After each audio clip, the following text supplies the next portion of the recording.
But I do think it's worth us as human beings reflecting on whether we were just made to be money-making machines. We're not anti-capitalism, but we are pro-community. Yeah. This is not your lane. Get out of it. We are ordinary, and it's actually okay to be ordinary. If God relates to me as something he can just use, I'm going to relate to God as something that I can just use. And this is why our preoccupation with consumption is so alarming and dangerous.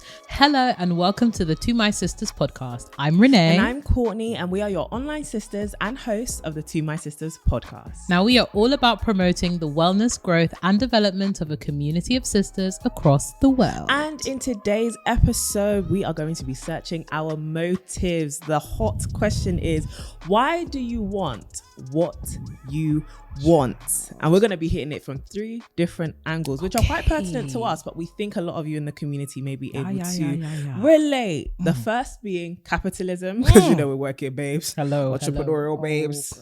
Girls trying to advance in their career. Trying to do a lot. Yeah. Prosperity gospel, the aspect of our relationship with God and the things we ask for in prayer. And peer pressure, how we relate to the people around us and how comparison can fuel our motives. It's giving boxing trifecta. She said pow, pow, pow, Ding, pew, ding, pew, pew. Ding. Well, sisters, we have some housekeeping and some things to talk about before we get into the main juicy conversation. The first of which is thank you for 50,000 subscribers here on YouTube, as well as 4 million podcast downloads. Hallelujah, oh hallelujah. Can we get an amen from the church in the bag? Sister Betty White in the bag. Thank you for your support. Honestly, sisters, thank you so much. It has been just over 2.5 years, just about 2.5 years of To My Sisters as a digital sisterhood community since we started the podcast. And honestly, for the fact that we have been able to have the impact we have had, the fact that you guys are all a part of the sisterhood and you're rocking with it, that you love our conversations, that you found friends, that you stream and you listen in every week. Honestly, we cannot be more grateful. Thank you. Thank you for plugging in. Thank you for sharing. Thank you for sharing your stories. Thank you for the comments, the DMs, the love, the kiki, the live shows. Honestly, it has been a very overwhelming week, and I think we've had to reflect a lot, and we've had just overwhelming feelings of gratitude. So thank you. Sisterhood really isn't anything without you. Thank you for even welcoming our sisters here onto the podcast. The last few episodes where we had conversations with them, you guys responded so well, and we are really looking forward to bringing on more women, more of the women in our lives, as well as women who we look up to. So stay tuned for all of that. But the sisterhood is growing, girls. It's growing. 4 million, 50,000. And that's just YouTube alone. Jeez, yeah. Damn. Yeah. No, sisters, we are so grateful. Honestly, Courtney and I were just mind boggled over the past week or so, because it literally happened back to back. We saw the 50K, then we saw the 4 million, and we were like, oh, you guys are rocking with the sisterhood like that. Really so genuinely, from the bottom of our hearts, we appreciate you. We love you. We thank you. And we are just so indebted to you. And we're looking forward to continuing to build this sisterhood community. We are indeed. And I implore you to stay tuned for next week's episode, because analytics are great. The numbers are absolutely fantastic. And we love that the community is big, but we want the community to be strong and impactful. And we are working on a very, very, very cool project for the rest of the year, which hopefully puts the sisterhood's power to good use. So stay tuned. And guys, what I say is big. You say big. When I say it's big, he said big. He said big one. Oh my God. You know what I'm saying? It's huge. It's colossal. Huge. Honestly, it's actually huge. So we cannot wait to share that with you and bring you guys in on that journey. But other housekeeping announcement, sisters. Yeah, I know your passports are there, maybe collecting a little bit of dust, and you want to, shake it off a little bit and put it to good use. If you want to come with us to Ghana, Dirty December. Let's go. If you want to come to us to South Africa, I'm a piano babes, all right. Hey. We are going in 2020. Honest to God, meow. We are going there. We are going there in 2023 and 2024, and we want to bring all of you with us. So if you haven't already checked out the TMS International Experiences, I don't know what you're doing, head to that link in the description box and the link in the show notes if you're listening on podcast streaming platforms to be able to sign up to the TMS International Experiences.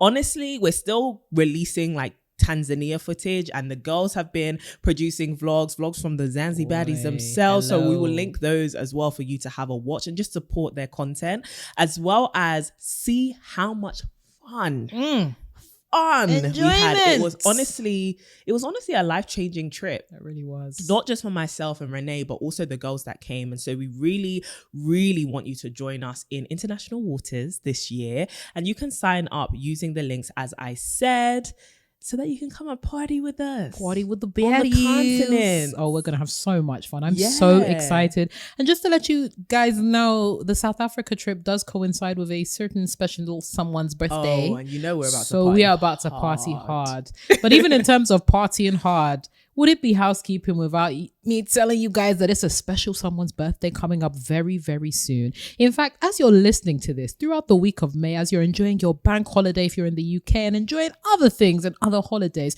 make sure you're also enjoying my best friend, the one, the only, at Courtney Daniela Boateng turns 26 on the 4th of May. She's arrived. So please be sending those birthday wishes in the comments. Drop it like it's hot. If you're listening to the audio only, I want you to come to YouTube and say, Courtney, happy birthday. When she drops her fire selfies this week, you better be saying happy birthday. Do you understand? I'm looking forward to my birthday, guys. Honestly, what can I say? You know, you only turned 26 once. There you go. And it's been 25 was a milestone year for me. I'm just so thankful that the sisterhood was a huge part of that. So thank you. And I hope 26 is full of just as many memories, just as much impact and fun and laughter and beauty and all of that stuff. But honestly, thank you guys in advance for your birthday wishes. It means a lot to be your birthday prayers. And if you really love Courtney, please tell us why. Give us a reason. Not just happy birthday. Say happy birthday, Courtney. I love you because. Let her know. She's the words of affirmation, babe. So come and affirm my friend. Come and affirm my friend. Thank you. God bless you. Hell. Anyway. But honestly, happy birthday, man. Thank you, I've been waiting for her birthday for a minute because she's been calling me an oldie, despite the fact that there is 3 months between us. But hasn't it felt like 3 long, distinctive months? You've been a great elder sister to me. You gotta stop that rubbish. You gotta stop that nonsense. She said great elder sister. Honestly, I look up to you for next week's episode where we're talking about elder daughter syndrome yet again. Part 3, part 4. You guys know I'm only playing out only no ageism over here. You know, we are peers. My joints already, you know. I've been taking my collagen, 10 grams. Every single day. For real. But sisters, we are honestly so appreciative for everything that's going on. I'm so grateful for life. We're so grateful for life. And let's just get into helping one of the sisters out though, because as much as we're, things are going well over here, someone's in need. Someone's in need of help. So we have a ding, ding, ding. Dilemma. Let's get into it. Hello, sisters. Hey. I just feel so lost in life. Oh, no. I have 2 degrees, an undergraduate degree in communications and a graduate degree in international relations. However, I'm having no luck in the job search. I'm currently working as a temporary paralegal, but I hate the job and I'm stuck at home with my parents because the job pays so little. I've been applying to jobs for almost a year now with little to no luck. I'm 25 and most of my childhood friends have kids, are married or are in entanglements. Right. I've never had a boyfriend and I feel like right now I have nothing to offer in a relationship since I'm still at home and basically unemployed. Even though you got a job. I worked so hard my whole life and maintained good grades just to end up in debt from student loans and unhappy. I'm just so confused, sisters, about what to do. At this point, I'd rather just go back to school. Please help. Oh, sis, first of all, I'm so sorry that you're feeling this way. And God. Genuinely, you should be so proud of your accomplishments so far. I know that sometimes when we take paths that slightly deviate from our vision of, success and achievements, it can feel as though we're lagging behind. But first of all, you are employed, you are, working your temporary job, and that's a blessing. I'm telling you. Paralegal. This ain't no small job. This is a big boy job. So well done and congratulations for finding something amidst such a turbulent economic time. Yeah. And that's something we're going to be talking about more in this episode. So pat yourself on the back and even well done for graduating. Again, really, really unprecedented times, and you should hang on to and cling on to the achievements that you do have and celebrate that. Now, what I would say is, first of all, it's completely normal to be in the middle of quote unquote nowhere. I think sometimes the problem with our education system and society in general is it can create this idea or impression of linearity, right? As soon as you come out of university, you have to find a job. As soon as you do that, you have to move out. As soon as you do that, it's this constant I have to get. And it doesn't really give you some time to really pause and reflect around, is this something that I really want? Do I have the opportunity to test and figure out things? And it's also not helped by the fact that it feels like everybody else is obtaining and achieving things at a faster pace and rate than you. Yeah. I would definitely say, first and foremost, it is normal. There are many people, even if it's not in your immediate circle or friends, that are finding themselves quote unquote lagging behind. It's just the reality of life that sometimes it does take a little bit longer. It doesn't mean that you are inferior. It doesn't mean that you are any worse off than anyone else. It doesn't mean that, you won't eventually get there. It just means that it's taking a little bit longer, or you're taking a slightly more unconventional route, and that's okay. In terms of like thinking about your job specifically, one thing that I would encourage you to do, especially with companies that may be ghosting you or don't, follow up, is take the proactivity to follow up with them. Send them an email, ask them for feedback, because it may be that you might want to try something different. You might want to try different routes.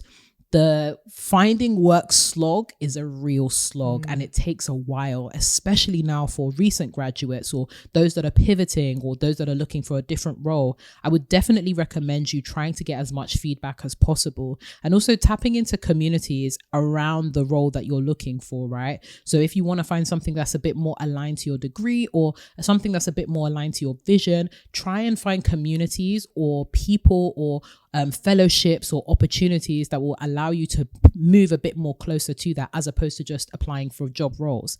It's funny because when it comes to our professional career, some of, if not the entirety of, some of the most compelling opportunities we get are as a result of relationship. So really spend time, not just, if you can, not just applying for roles, but also trying to put yourself in close proximity to other opportunities to build meaningful relationships, so that people can also advocate for you, but also refer you. And I think if you feel comfortable sharing with your friends that you're currently looking for an open role, I know one thing that my friends love to do amongst us is, if they see a role that they think suits me, or vice versa, I'll send it over to them, or vice versa. Or even if it's an opportunity, a fellowship, a course, something that is related to my professional career and their professional career, we forward and we share, because it can be super, super helpful, and means that you're really not spreading yourself thin and allowing other people to also help you out in that respect. So I definitely recommend doing that. And if there's anyone in your network that can have a look at your cover letters, give you feedback on your interviews, that can be really, really helpful in kind of making the progress that you need to see and the progress that you want to see. As it pertains to relationships, again, girl, it is normal. I can't tell you the amount of friends that I have that are equally married, have babies, seem to be progressing with that family structure. But equally, I have friends that have been single and have not had a relationship at all in their lives, and they're pushing 26, 27. I have friends that are even in their 30s that haven't had a relationship. And that's not something to be afraid of. I think there's often this narrative that we've spoken about quite a lot on the podcast around, the fear of singleness and the fear of not having found the one. And this is actually something that the lovely lady here, Miss Courtney, speaks about quite often on her YouTube channel. If you're listening to this and you haven't subscribed, we're almost at 100k, so you should. Oh my God. In fact, as a birthday present, we'll get to that. 100, that would be a great birthday present. Subscribe, babies, subscribe. We could get 15,000 people by 13 if we can rally troops. But back to can you see I'm passionate? I'm like, if y'all don't get heard 100k. I was screaming, but singleness. Yeah. And having the fear of not just singleness, but also inadequacy. There's a sense of inadequacy that you've mentioned here, in that you feel like you have nothing to offer because you don't have the material things or the things that we associate with somebody who is mature enough to be in a relationship. The thing about relationships they are always evolving. And when you get into a relationship with someone, it's not just a commitment to what they have and who they are right now, but it's also a commitment to grow with them, to be a companion with them, to do things with them, to progress with them. And I'm sure there are plenty of men out there that are currently in the building phase of their life that I don't think that it would be too much of a stress or an issue that you're currently where you are, because that's not where you're going to stay, and that's not where you intend to stay. You intend to build. Yeah. So I would really encourage you to do some introspection around the thinking that you have attached to relationships and this idea of having arrived. And I would definitely say that once you've gone through that process, take a date here or there. It doesn't have to be a straight, I'm going to get married or anything like that. It can be, let me just experiment. Let me go see what's out there. Let me break down this idea of this mythical man that believes I need to have these things in order to be an adequate partner. Because I'm sure you will quickly find that there's so much more to a relationship that I'm undoubtedly that you can bring. Most right definitely. Your emotional intelligence, your intellect, the fact, girl, communications, I know you out here slaying with international relations. I mean, with international relations. So yeah, that's what I would say, sis. I have definitely spoken, but Miss Courtney, please, it was very good advice. Any thoughts? Yeah, I really echo everything that you've said. I think I'm a big proponent of sometimes you just have to keep practicing and make your own opportunities till the door you want to open opens, right? So in the sense that, like, I know for example, with yourself, you're a writer and you would write a whole bunch of like Medium articles every day, get your name out there. And now you have your own like freelance writing clients. With myself, I was creating tens of YouTube videos. And it's never over the hundreds though. Oh yeah, finally. But it's only been 7 years. You know what they say about 10,000 hours? I probably put in two, but we're going to get over the 7 years, shall we got there? We got to somewhere. Anyways, I would create videos before I would ever get a brand partnership. And I know it's different because, this is your main career that you're working on. But if you're trying to get your name out there or your work and your capacity out there, I think there's something very powerful basically about building a portfolio and a body of work that people can look at before they maybe give you the chance that you're looking for. And there is absolutely nothing wrong with, if you can and you have the time to, putting your work out there, putting your thoughts out there, displaying your skills on social media. And I'm a big advocate for this. Show what you can do, and whoever is looking for it will find it. Absolutely. But honestly, there are so many people who may be out there looking, different companies and individuals who may be out there looking for what it is that you've got, but maybe they just can't see it yet and they can't find you where it is that they're looking. So if you can write articles, or I don't know why you studied communications, if it's like visual or writing or whatever, just do what it is that you want to do, maybe on a smaller scale that you can do by yourself, self-motivated, self-funded. Get it out there and network. Like as Renee was describing, network your butt off in the industries or the occupations and roles that you want to obtain. Look for who's already at the organization, who is already walking in that lane. What advice could they give you? Start rubbing shoulders and do, some peer-to-peer networking. Another thing that I would also say in terms of like feeling as though you don't, I guess, bring enough to the table of a relationship, baby girl, what are you trying to bring? You got 2 degrees. Hello. You're working. You are working. And I think a lot of these things, as I've been tooting all year, are about framing. And you work, you are not a bum, as much as, okay, you live with your parents. To be fair, in this economic climate, you may be in a stronger position than other people who live outside. And as 2 people who rent, like 2 renters, girl, baby, if you could stay at home, leverage your money, leverage it, honestly. And I get it. I get it. You may not be where you want to be, but you are somewhere. And I think you need to give yourself more props for where it is that you are, and don't go running back into education because it's so expensive as just a get out of jail free card, because all you're going to do is leave your degree having amassed more debt. And yes, you would have acquired, a new amount of knowledge, and maybe it will give you the opportunity to network with other people, but those will just be people who are at the same level as you, learning, or maybe a bit less qualified than you are because you already have so many educational certificates and successes. And so is going back into school in your best interest? No. And as much as you may feel as though you are in a desperate position, you're not. You are still in the position to serve yourself well and to do what's actually best for you. And running to do another degree may not be that because of how costly it is as well, and the fact that you don't necessarily need it. So I would start saying, pencil down, what does a career strategy look like for you right now? Who are the people you need to meet? What are the things you need to start showcasing? Does your LinkedIn need a refresh? Do you need to start, I don't know, sending CVs and emails or follow-up emails to different people you've connected with?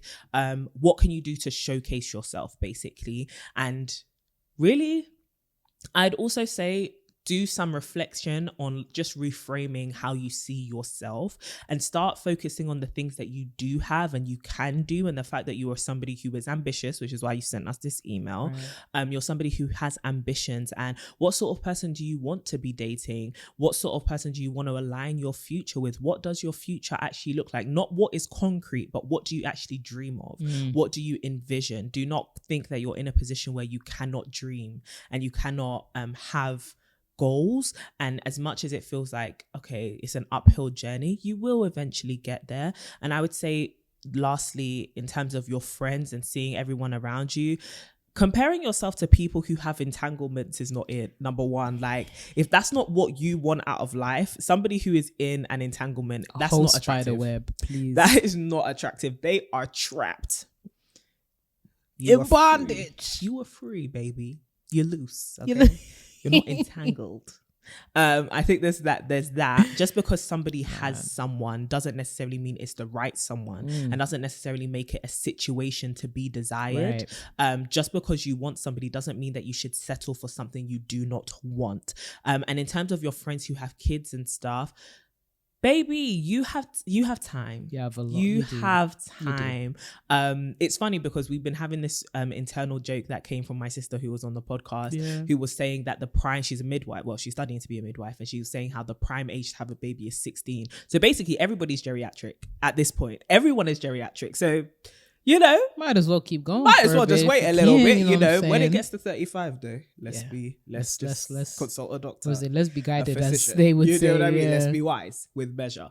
But I do think it's important to kind of zoom out a little bit and say, you know what, life can actually change with me putting in the work, walking in the right direction, and also connecting with the right people, but definitely come out of the mindset of comparing yourself to others. And you can listen to our other podcast episodes about that, but I think this episode as well, talking about why do you want what you want, may also help you. But before I ramble on anymore, sisters, we love you. Sister, we love you, and we hope that this kind of gives you some direction and some answers in a time that may be quite challenging. If you have any dilemmas you want to send us, sisters, you can send it to dilemmas. Come on now. At tomysisters.com. It will be on the screen. I will put it in the show notes as well. I know some of you DM us and you send it to other emails and stuff, but if you really want it answered, then send it to dilemmas at tomysisters.com.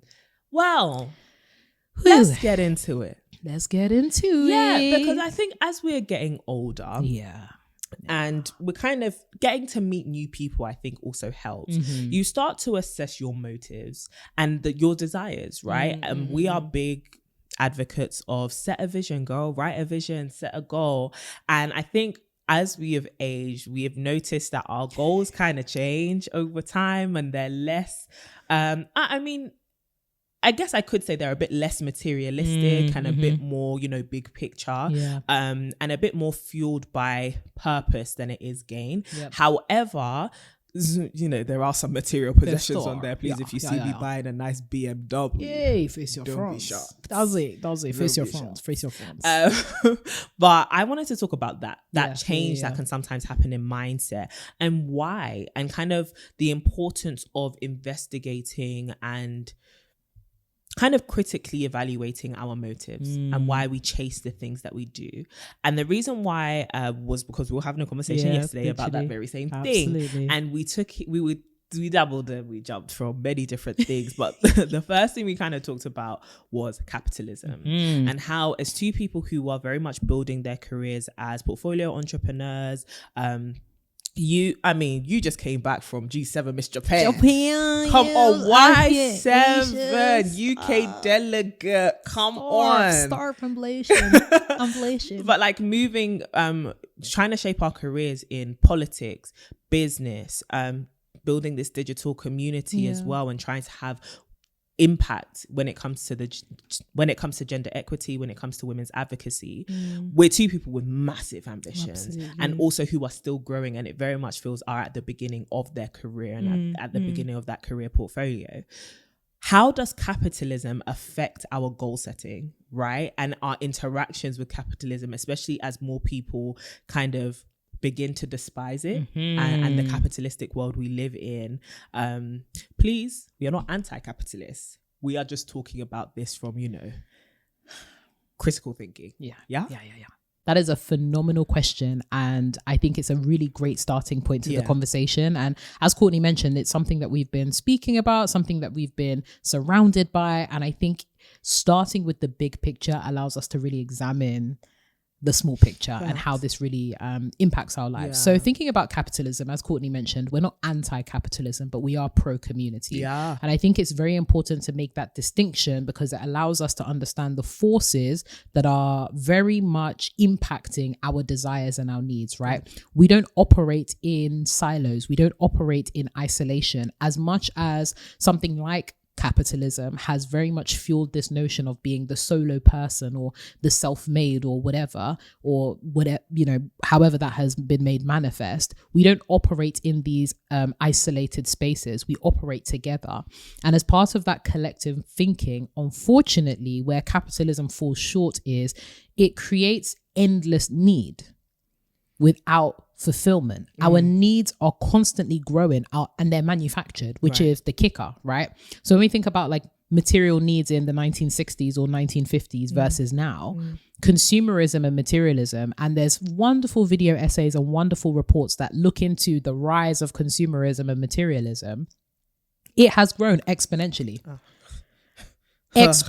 Like it has crazy. Now we need more. There is literally something called the history of stuff because our need for stuff has increased so much that entire businesses, entire empires have been created to continue to manufacture our needs. Right. Think about social media, think about algorithms, think about this whole idea of responsive algorithms or AI. It is all designed to keep you needing. Yeah. And many of us think that we will get fulfillment from these quick fixes that capitalism creates, when really it's creating further need. Yeah. So for example, when we think of, I don't know, things like makeup or things like a car or whatever, things like clothes, right? Yeah. You buy the clothes, you fulfill the need, but then that's just the autumn winter trend. Yeah. When it comes to summer, that's all of a sudden it's not suitable because apparently for summer you have to wear these colors or you have to wear this particular shape or you have to look this particular way. Yeah. So in essence, capitalism, one of the biggest issues of capitalism is it creates the need and creates the addiction and dependency and continues to exploit people by continuing that cycle over time. Good. So rather than creating like fulfillment, it creates further need. Yeah. And so this is where we need to be wary of, where are our needs coming from? Yes. Is the need really necessary? Because back in the day, we were happy with, just the clothes on our back. We give it a wash, we keep it moving. You know what I'm saying? And remember that these interact, like these trends and these needs interact with other forces that are also driven by capitalism, right? So thinking about the fashion industry is also being interacted with the influencer industry. It's not a coincidence that, your favorite influencers or your favorite like models and celebrities will be creating or facilitating that need in you because they're seen as popular, they're seen as hip, they're seen as, the je ne sais quoi. If you don't have that je ne sais quoi, the pizzazz, to be the it girl, you need X, XYZ, that's good. rather than to be the it girl you need to be, right? There is a very, very big concerted effort to focus on the things that we can accumulate. And this becomes problematic because we are stuck in this rat race and this endless cycle of wanting things and not fulfillment. We think that our fulfillment can be filled by these fast, quick fixes. And even in the process of desiring these things, we become more and more selfish, which means we lose sight of issues that really should be communal oriented, communal issues, right? When we think about things like homelessness, or when we think about things like climate change or whatnot, all of these things feel so removed from us because we think that they don't impact our day-to-day, quote unquote. It's only when it directly impacts you, it's only when we are in close proximity to somebody that is homeless, or if we are, heaven forbid, made redundant and we're on the brink of becoming homeless, that's the main means by which a lot of people can start to feel as though these things are real. When we're focusing on building community and meaningful communities, those issues don't become somebody else's problem. It's an our problem, which is why I said I'm very much pro-community, not anti-capitalist, but pro-community, because a pro-community lens is focused on how do we make this society better for everyone? How do we tackle these structural issues as well as these individual issues so that everybody else can have a better sense of life? And I think another issue around kind of like why we want what we want, our needs and all that kind of stuff is it is fueled by the myth of meritocracy. We think that in having access to more things, better things, high value things, we've worked for them. And of course we have, in the context of capitalism, right? You have to work in order to achieve things. You have to work in exchange. Your labor is literally, it's a form of transaction and exchange. You need to work to get these things. However, it creates this idea for a lot of people that I can outwork structural inequalities, much like other structures of inequality, like racism or sexism. There are people that think that they can overcome these things. And whilst you can, in certain instances, the structure still exists and still maintains. And it's actually a distraction.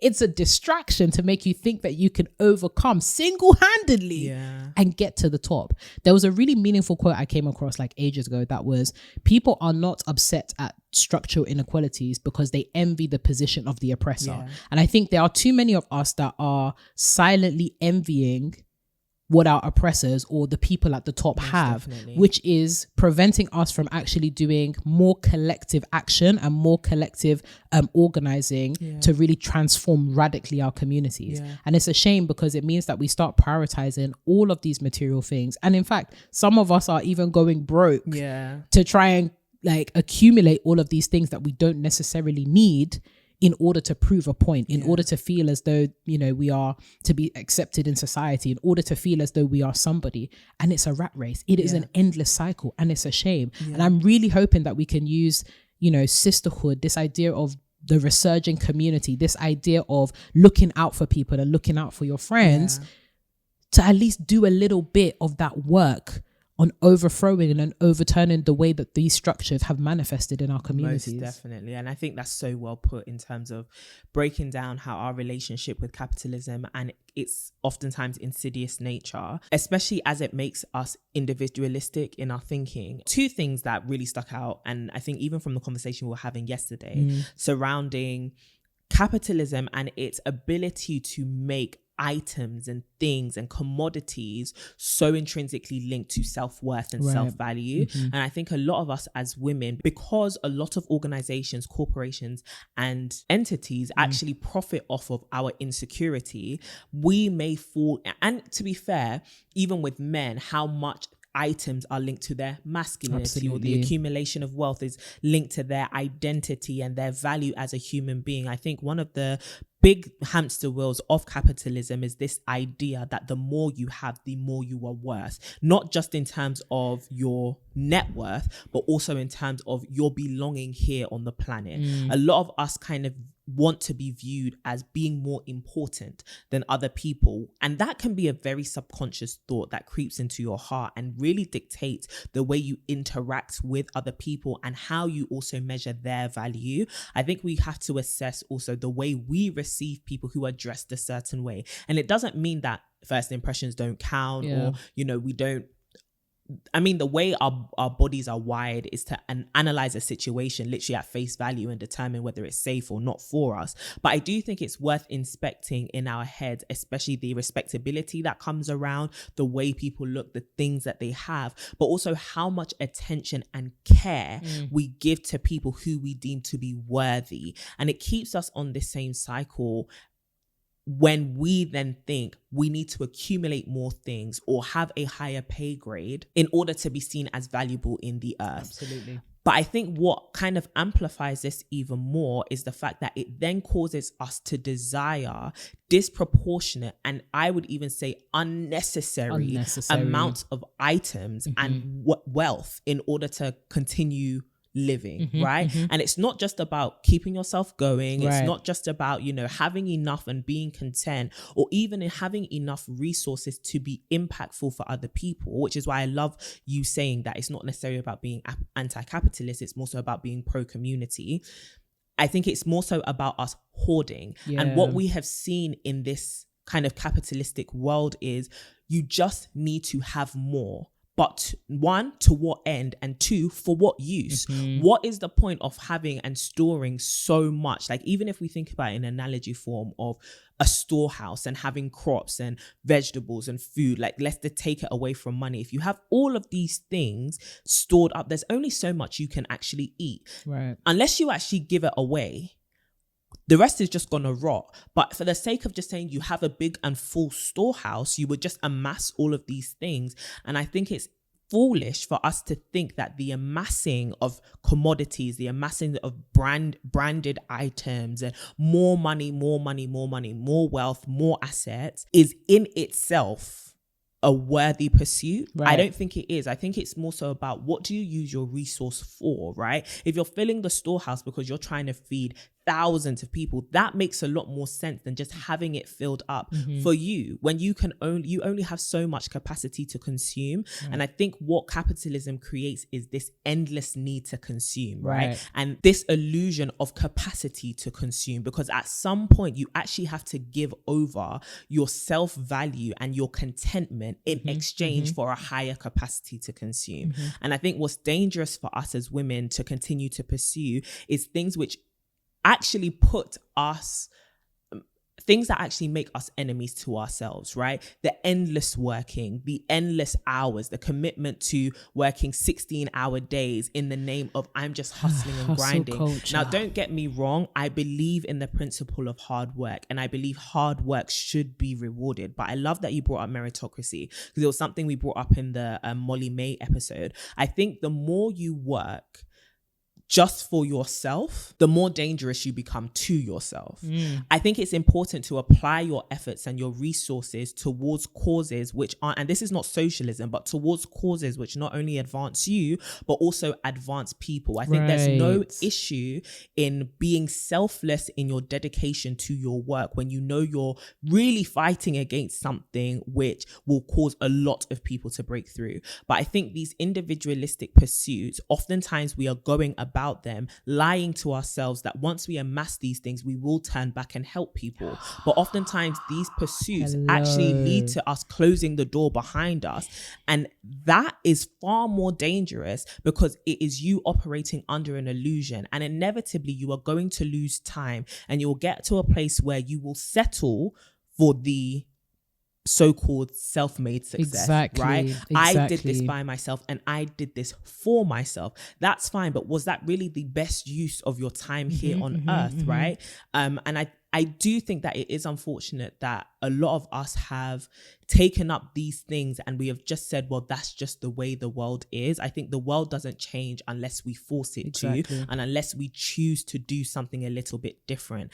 And yes, it does require to some degree self-sacrifice, because you're dedicating yourself to a career path or to a way of working which is unconventional and may seem not as rewarding as other things. And I think this is something we've constantly contended with in terms of our career, where it's like, oh, we could do this and this would pay us a lot more money in exchange for our time. Or we could do this, which feels a lot more purposeful. And I'm not trying to shame anybody who has gone down maybe the traditional routes of, you know, the high paid roles and stuff like that. You do you. Get Honestly, your money. I love it. I love Get your money. Right?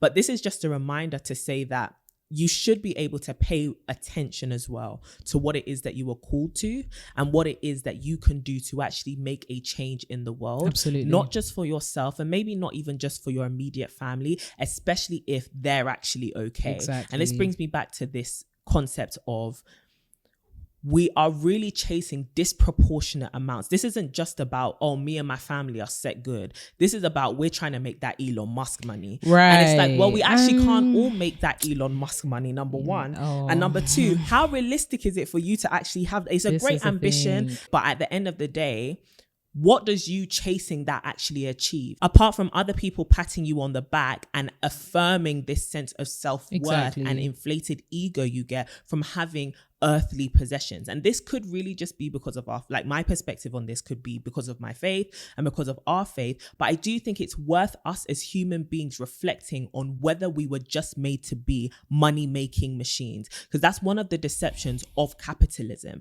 It tells you you were literally made just to work, not to commune, not to be present, but just for production. Exactly. And we become so, and one of the places, sorry, I'm talking a lot, but one of the places I see this often is with influencer culture. And it's something that I've been pondering a lot on recently, where there's a need to commodify and monetize everything. Every aspect and every hour of your life needs to be content produced for monetary exchange or produced for some kind of career advancement. And it becomes very dangerous, especially in the rise of loads of people wanting to be content creators and wanting to be user-generated content creators. I think it's important for you to remember that your life is not a product. Your life is, it's like, it's giving the Truman Show. Your life doesn't, it doesn't need to look like that, but two, it in itself does not have to be capitalized on. And that's one of the things that can really creep in when it comes to capitalism. In order for us to feel as though, like you were saying, we're on top of someone else, we then become our own worst enemies, and we lose our humanity in the process. When billionaires are making more than certain countries have in GDP, I think it's an issue. And I absolutely agree with everything you have said, especially your last point on just commodifying our lives, right? I think capitalism has become so pervasive to the point where if our lives don't look like a movie's reel, then we're doing something wrong, right? And we literally feel depressed about it. It really makes me think of even our younger sisters, right? I was on Twitter recently and there was a whole controversy about a babe that was like 15 years old, and it was like post-prom or whatever, and her boyfriend had taken her to like a hotel room. They had done the whole, the whole classic, petals on the hotel room. Wow. But yeah, exactly. Crazy. Petals on. I was like, damn, I would have been happy with a Twix bar or something like that. But literally, secondary school girls, frontal full. And this is the thing. Sis, pop off, look good, but why are you spending £400-500? What is your employment? But even that, right? Like, even for us older ladies, really inspecting, obviously we did the maintenance video. That video where we really inspected, okay, cool, we want to look good, but what does quote unquote looking good mean? And what is the cost? Not just in terms of the monetary cost, but what does it cost as a human being to have to maintain this pretense or maintain this specific beauty regime in order to be socially accepted? And the thing about capitalism and the thing about, the history of stuff and the modern day woman is the bar keeps on going up. The goalposts keep on moving, and we are playing a losing game if we are always trying to play catch up based off of the things that we see, based off of the things that we hear, based off of the people that we follow. It's very, very important for you to divest. Like when we say diversify your content, diversify your sources, live a private life when you can. Like we're not saying it just to be that mysterious girl or whatever, or to be different or to think that we're special or anything. No, it's because we realize that we are ordinary, and it's actually okay to be ordinary. I was even thinking about this whole notion of like average, right? Like, and ordinary. It's actually not a bad thing to want to be average or ordinary or live a good life where good for you looks like me and my family are content. We're getting by. Like there's things that we can afford, there's things that we can't. Even that, right? This whole notion of affordability and freedom. We often think that we are going to be free we think of freedom as related to finances. And whilst there is an element of freedom that comes with finances, there is also an element of devils that come with certain financial realms that people don't understand. I'm so glad you said it that way. Bro, when you get to billionaire status, when you get to millionaire status, when you start, you know, the whole dream life of running a business or whatever is purported to be this dream life that many of us subscribe to, we often forget that at every new level, there's a different type of devil. It's like when you play like Final Fantasy or like COD, there are certain levels that are very, very hard. Yes, you have your achievements. Yes, you've had your power up, and yes, you have all your points. But in order to continue to maintain being at that level, there are certain devils that you have to fight. And some of them have even joined you. You know, there are some people that are not just fighting devils, they have continued, they are sitting with them. You know what I'm saying? And I also love what you were saying about the fact that many of us think that when we get to this particular level, we're going to be this philanthropist all of a sudden. Giving up the basis of my generation. And this is again a manifestation of the problem of capitalism. It makes people think that they will be the big change to the structure. How many people have we seen go through that process, get to the very top and say, actually, since I did this, everyone else should be able to do this. And they don't need a helping hand from me, you know? And the system really does eat people up. I think a lot of us have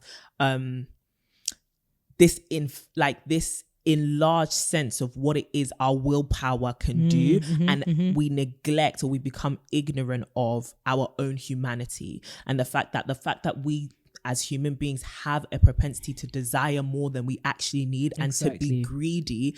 We think that we'd be the ones who, you know, are offered the cake, and we'd say no because we're just extremely disciplined. No, you're a human being. And so I think you have to also have a level of self-awareness, and it's not to discourage, literally, please. We are not discouraging anyone who has gone into whatever system, whatever field of work, whatever role, with the desire to be someone who enacts change, but first needs to amass a certain amount of resources, whether that be financial capital, social capital, cultural capital, whatever it is. We're not saying that all we're doing is giving you a reminder to not forget why you went there in the first place, and to not lose your humanity whilst you are there. And I think what's so interesting about what you were saying is, I think this whole chasing more and having more and wanting to be seen is because, one, attention is a currency, and a lot of people want it, even if they don't know how to make to convert the attention into actual money, because a lot of people don't know how to make money on the internet, but they do know how to gain followers. And those are two different things. You can build followers and not make money, right? So a lot of people are just living off of the attention, right? They're thriving off of the fact that they are known. And the reason why we're telling you to maybe consider, do you really want that to be your life, or do you feel like you need that to be your life in order to feel valuable as a human being? Is because, like you said, new level, new devil. And I think a lot of people have signed themselves up to fight battles they were not called to, and they are definitely not equipped for, mentally, physically, spiritually, and they're fighting in them and losing because they weren't meant to be there in the first place. This is not your lane.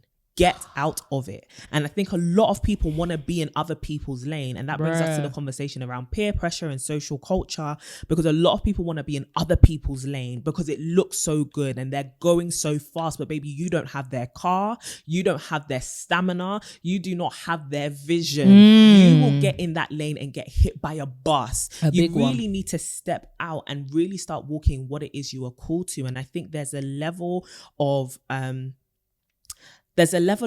grounding that needs to happen in our generation that actually calls them back to reality. I was having a conversation with someone, and they were saying how our generation, because we have, you know, social media and fast turning around content, and we love to be attracted to shiny things, we're under the illusion that like flying first class is so normal.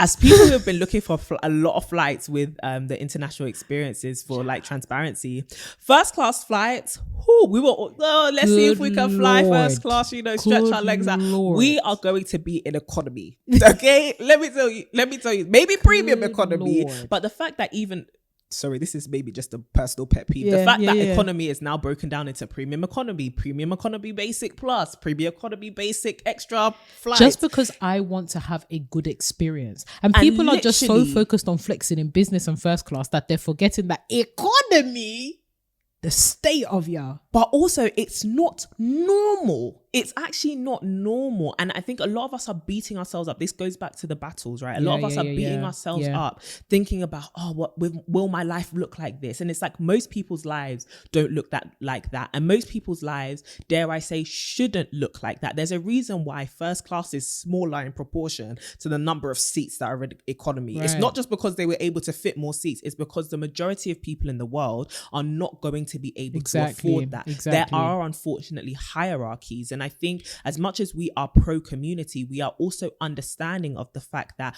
we are redistributing wealth. And it doesn't mean that everybody is going to be a millionaire. It does mean that everyone should have basic things. Exactly. It does, and there needs to be a reframing of what we consider to be success. And I think for most people actually who are in that life, the money is just the byproduct. They're actually pursuing something which just brings the money along. Exactly. But for us who are pursuing the money, I think we set ourselves up for failure. And also for a lot of mental health issues. And I'm not saying this to play games. I'm saying this to be serious. The amount of content we see and the way we can sometimes beat ourselves up for what it is we do and don't have is not normal. It's not. And it's simply because we're living in a time where we actually don't know what is real and what is fake. And that can lead to madness. Look here. We were having this conversation, right? Even thinking about inflation. This is how capitalism uses the extremities of wealth to distract you from the issues that are going on at the level that you're at. Yeah. When I think about something like first class, right? Even the way that they do it, you'll enter that plane, Shy. You'll be seeing first class, business class. Look, you can't go that way. First class. Somebody is there with a tray of champagne. It's not for you. First of all, though, you charge me an extra £3,000 to give me 150 ml of champagne. It's criminal. Of champagne. I think that's absolutely scandalous. And for me to lie back just on that plane. It's not to say it's not nice, just in case you ever see us there one day. Just want to let you know. But even that, understanding that this doesn't have to be a lifestyle thing, right? It makes sense maybe you're going on a nice honeymoon or a nice solo trip or a nice whatever, and you're like, let me save towards that and have that. I think there is that miscommunication or mistranslation when people create products online and demonstrate it as lifestyle, as the everyday. We start to normalize extreme wealth, not realizing that in order to facilitate that as part of your everyday life, the kind of bank that you have to be making, but also the kind of break-in that you have to be doing in order to make that money is quite a serious thing. And it's that seriousness that we really need to elevate a little bit more when we're having conversations on wealth accumulation. Even the plain example, you'll be walking past, first class, business class to your economy seat. And then it's only when you're in economy that you realize, god damn, this is bad. There was something better. But then even in economy, and I think that's part of the reason why that stratification exists, there's always one up, right? Yeah. So you'll be sitting in your premium economy like, damn, I wish I was in business, but at least I'm not in economy. Yeah. There'll be somebody in economy, in basic economy, that's like, damn, I wish I was in premium economy, but at least I'm not in a middle seat. Yeah. There's always going to be somebody that is one-upping you, but if the system can make you think that you are just a little bit better than everyone else, then you're good. You're still striving. You're still making moves. You're still doing X, Y, Z. It's the same when it comes to like luxury items, for example.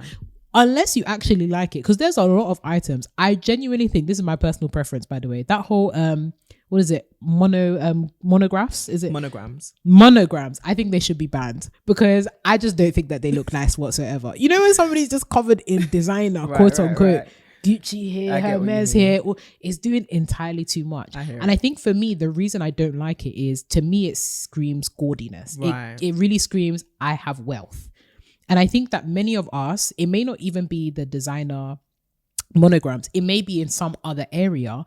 For many of us, we want that thing that screams, I got it like that. I've got the wealth. I can demonstrate in some way that I am better, as opposed to, is this something I actually like? And it can be so entrenched, because the two are so connected, we can often defend it and say, no, this is actually something I genuinely like. But your likes don't just spring out of nothing. Your likes spring out of your environment. Your likes spring out of the things that you're constantly consuming and around. And this is why our preoccupation with consumption is so alarming and dangerous. And we mentioned this in like one of our past episodes.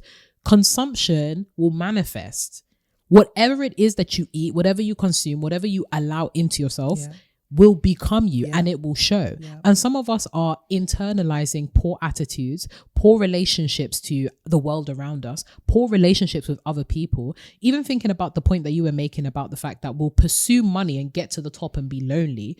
How many of us would have been able to do so much better and flourished had we taken somebody along with us? Had we gone and done, a co-founder thing? Had we gone and done, let me work with my friends on this. Let me work with my siblings on this. Let me actually work with my team on this. Even when I think of like organizations, when I think of workplaces, some of the like workplaces that I've really enjoyed have really prioritized inclusion, belonging, teamwork, a sense of identity, a sense of community. We cannot underestimate how important these things are to our sense of well-being and our sense of happiness. There's so many of us that are pursuing our dreams and pursuing our goals, but feel so desperately lonely and upset, and thinking that once we arrive, once we get our achievement, we're going to feel happy, fulfilled.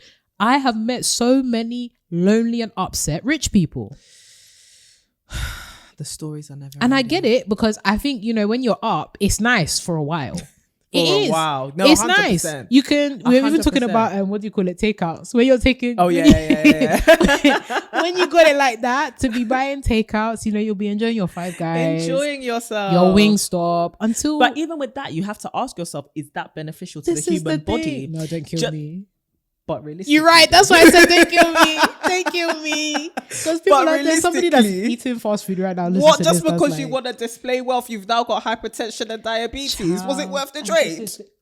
Was it worth the trade? And this is the thing. Even that, right? When we think about like, especially for women, aesthetics and really investing.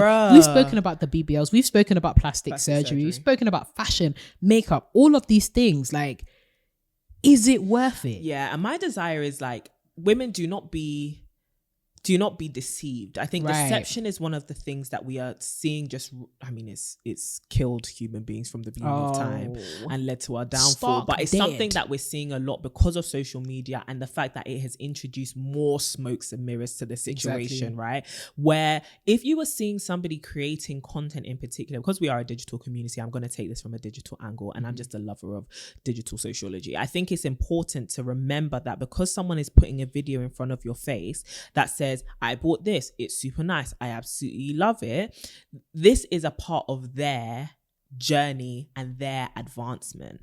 But for you, it is just entertainment, and you need to remember to distinguish the two. So just because you've seen a really nice bag doesn't mean you have to go and buy it, because the person that bought it, this was an investment. And one of the ways you can see the investment manifest is the fact that you're even seeing a video in the first place, right? But you're going to buy the bag and the bag's going to be in your closet. You're not a content creator. So you've gone and you've invested a couple thousands of pounds into a bag, and I genuinely want you to do it because you like it, not because somebody else told you to buy it, when their their motive and their reason for doing it, their intention, that's the word, their intention was completely different from yours. And so I think it's important for you to remember that you're allowed to decide what you need and what you don't need. And you need to have a stricter voice with yourself around, especially when it comes to your goals and the things that you invest your money in, around what your needs and your wants actually are, and not what other people are telling you you should do or you should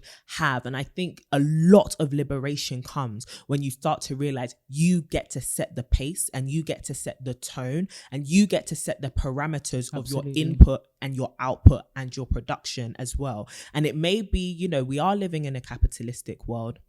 And so you may be like, you know what, I am living to some degree according to other people's rules, and that's fine. But one thing you should never hand over is your own personal autonomy and your own personal choice. And do not let other people who are operating in their own personal choice and their own self-governance take that away from you in the name of making you a follower, in the name of making you just basically taking away your self-leadership in order to increase their own influence, because you are still the leader of your life. Exactly. To actually touch on this whole notion of prosperity gospel, and thinking about the fact that even aside from prosperity gospel, the pursuit of money in of itself becomes commodified, right? You have quote unquote the forex traders out there. the illegitimate ones. I know there's some legitimate ones, but unfortunately the illegitimate ones have really done a number on your on your public perception. So you might want to do some branding work around that.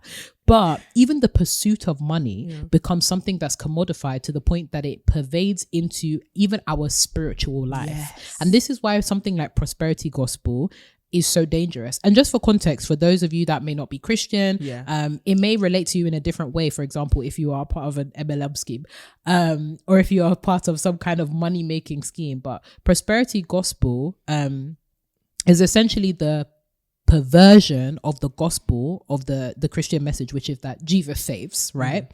The perversion in that God is liable to give you things, that God is responsible for your happiness in the provision of material things, that you can constantly go to God as though he is some kind of vending machine, genie, rub the genie of the lamp, and he'll be able to provide you with financial and material wealth. Now, this is not to say that God doesn't bless his people. This is not to say that God is not a provider. This is not to say that God won't come through for you, but it is a call to inspect your motives and inspect your relationship with that which is above you, that which is spiritual, that which is more, and inspect your motives as to why you engage, why you commune. Is it because you want to have relationship with something that is bigger than you, or is it you want something to come as a result of that relationship? Are you only having close proximity to your spiritual maker because you desire things from him on an earthly matter? And if that is the case, then that is a problem. That is heresy, blasphemy. It's problematic. But the only issue with that is, and it's the issue with that is, it's become so ingrained and normalized in our culture that you will have whole masses of people where it is normalized to constantly go to God and ask him for, just give me money.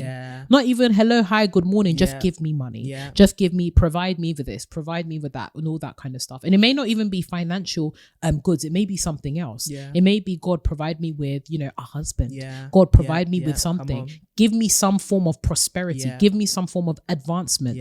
Specifically earthly advancement and not spiritual advancement. And I think it's really important to make that distinction, because there's so many people that are was hoodwinked by prosperity gospel and think it's limited to just money, just cold hard cash. It is literally anything else that will cause you to prosper, any idol that you have in your heart, even your influence. I listened to a sermon recently that was actually phenomenal, and it basically called out folks and said, don't let your influence become your idol. Too many people, because of this whole idea of, I want to be an influencer, whether it is practical in the sense of my career trajectory, I want to be an influencer, understand it. But even that heart posture of, I want to be an influencer because I believe that I can make change. Check your heart. This is why, at least in the Bible, and I'm sure in a lot of religious major texts, the importance of your heart posture is literally one of the foundational elements, one of the first things that you need to do when you're seeking out the spiritual. Check your heart posture. And so many of us have allowed culture to enter into our heart posture so much that we are going to a spiritual God in pursuit of cultural things. And it's really, really important that we make that distinction and that, again, divest from that, because the beauty of having that spiritual connection is to understand that life is more than prosperity. Life is more than advancing in this current society, because that current society can change. But can I tell you what will never change? Jesus Christ, our Lord and Savior. How about somebody say something? Thank you. Or, the same may apply if you're of a different faith, right? It's this whole idea of living above, having a higher horizon, coming up above. There was something that you said, quotable. You should have been at the book launch when you said flying at a different altitude. Me too, I almost fell over. I was like, woo, Chad, take me up to business class with that when I'm flying at a different altitude, girl.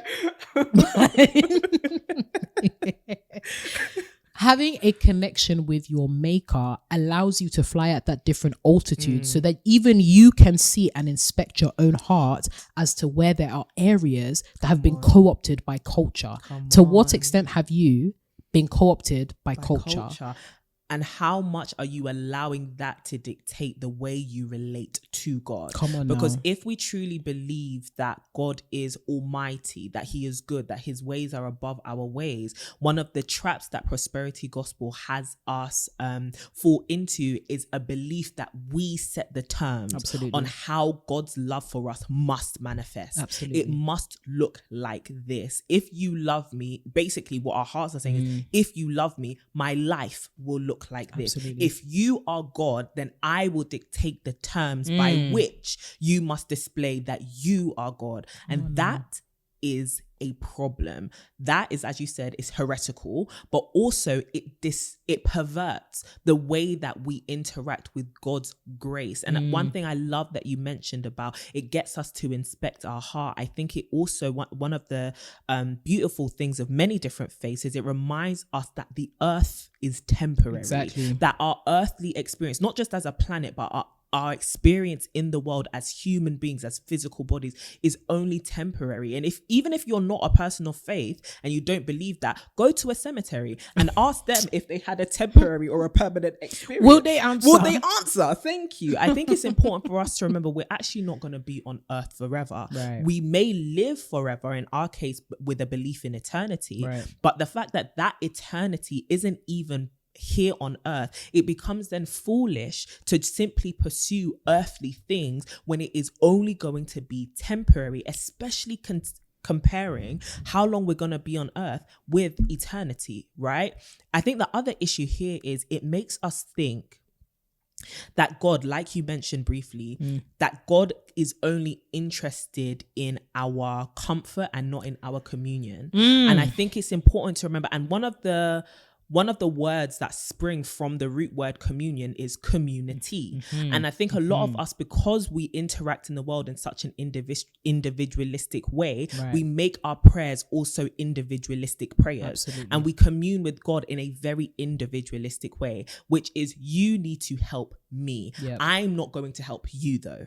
Everything becomes transactional. And this isn't to say that God doesn't need our help, but I think a lot of the language we even see in Christian circles is, God is using me. I am a vessel. God is doing this through me. God is, and you simply become in yourself a commodity to God. You simply become a tool in God's hand and not a human being. And I think it's important for us to think, what does that do to our psyche and our spiritual conscience when we simply think God is relating to us as another piece in the big machine of the world and not as an individual? That's how capitalism treats us. That's how the world treats us. That's how big corporations treat people. That's not how God treats his children, right? So that's an understanding. But then also if God relates to me as something he can just use, I'm going to relate to God as something that I can just use.